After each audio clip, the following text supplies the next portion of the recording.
Hi, Andrea here. I hope you're doing well. Today, let's try to answer a question that I asked myself my entire life, up until 4 years ago. And the question is, why do I gain weight?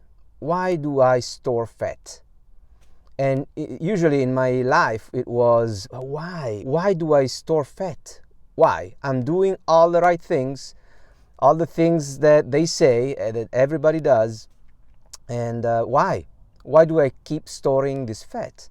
My answer was, up until 4 years ago, well, I need to eat less and move more. So, calories in, calories out.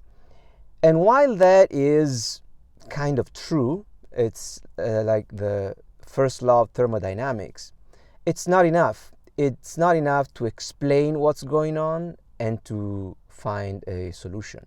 So let's try to break it down. On one side, you have to understand insulin. Insulin is the hormone that our pancreas produces in response to high blood glucose. So when the blood glucose rises, then the pancreas produces insulin, it puts in the bloodstream, and that insulin will take the glucose and distribute it to all the cells in our body. The key thing to understand here is that when insulin is elevated, so it's above a certain threshold, then your body goes into storage mode. In other words, you will be a fat storage or energy storage machine rather than a fat burning machine. So your fat is locked up. Then on the other side, let's talk about foods, and in particular macronutrients. What do they do? So what happens when you eat? Let's focus on macronutrients. So the micronutrients, all the vitamins and minerals, participate in making our body function, but in terms of metabolism and fat storage, let's focus on macro. And the macronutrients are proteins, fats, and carbohydrates. And the carbohydrates are all the sugars, the simple sugars, glucose, fructose, galactose, and the more complex sugars, so sucrose, lactose, and then the starches, and etc., etc. So let's start from the carbohydrates. And as we discussed in previous videos, let's focus on glucose and fructose. These are the predominant sugars in our diet.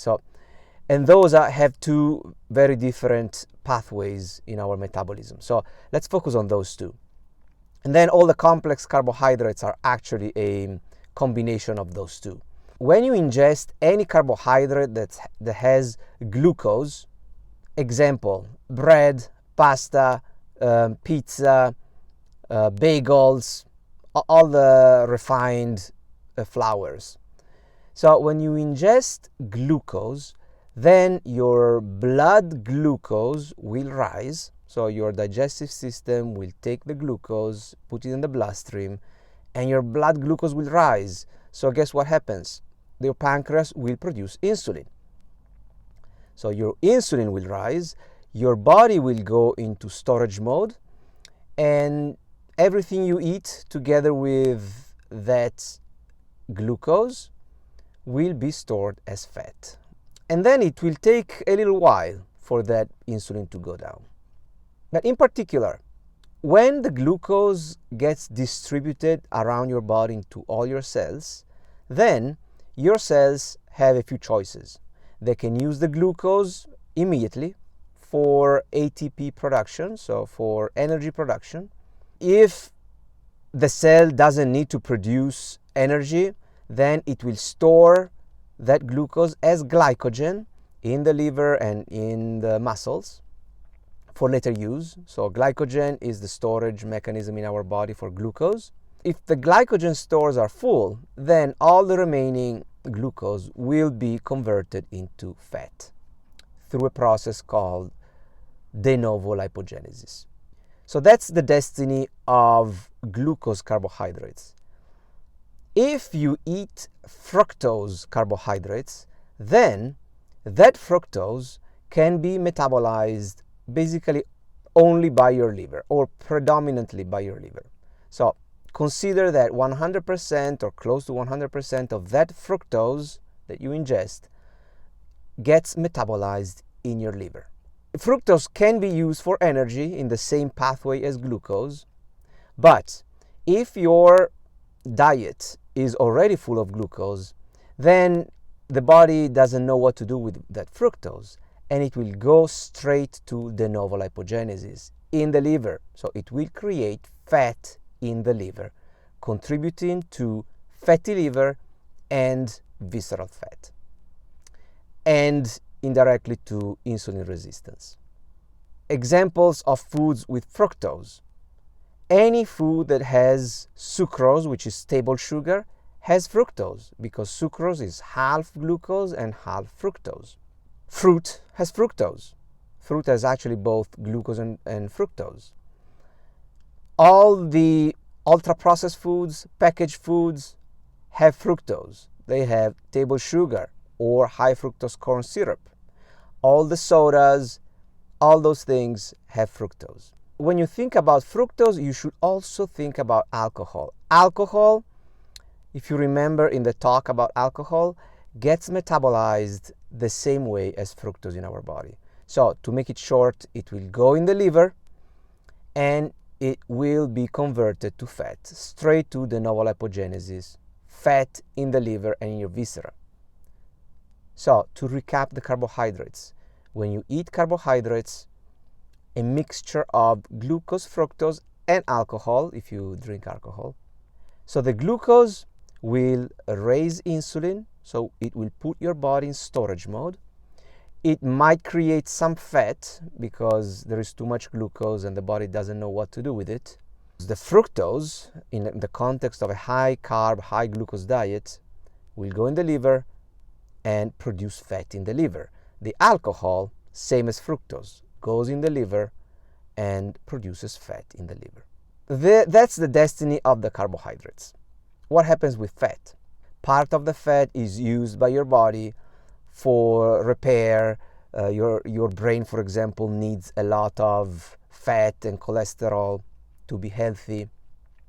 Your cell membranes need fat and cholesterol to be healthy and to regenerate. Hormones need fat and cholesterol, etc., etc. So fat provides some building blocks for your body, for your health, and then some energy, obviously.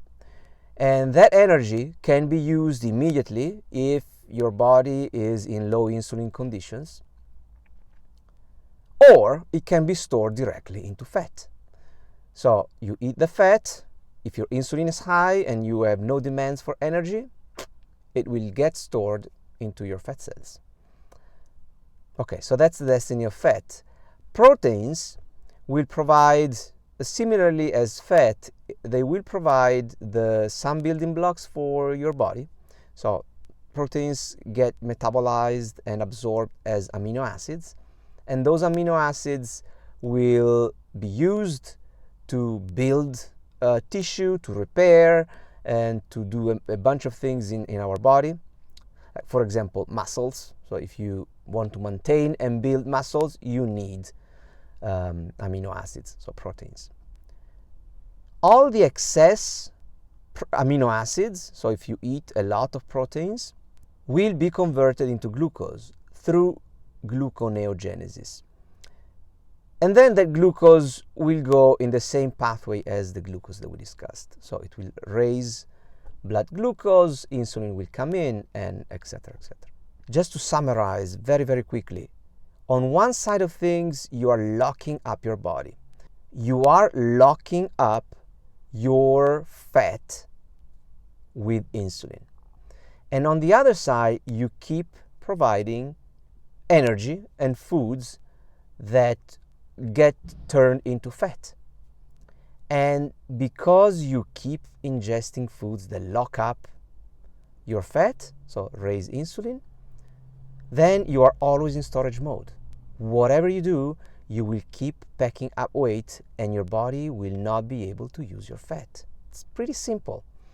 All right, I'll have another video to go into more details on how So the how, you kind of understood the how, but probably a detailed video on that might be very useful. If you have a weight problem, if you keep packing up weight year after year, if you understand all these things but you're still stuck, you don't know where to start, please contact me. We can have a chat. I can elaborate a little bit more. I can explain you my coaching thing, and then you can decide what to do. If you really need help, and if you're here, you probably need help, I can help you. I can help you out for real. I can make it happen. Okay? I hope to hear from you soon.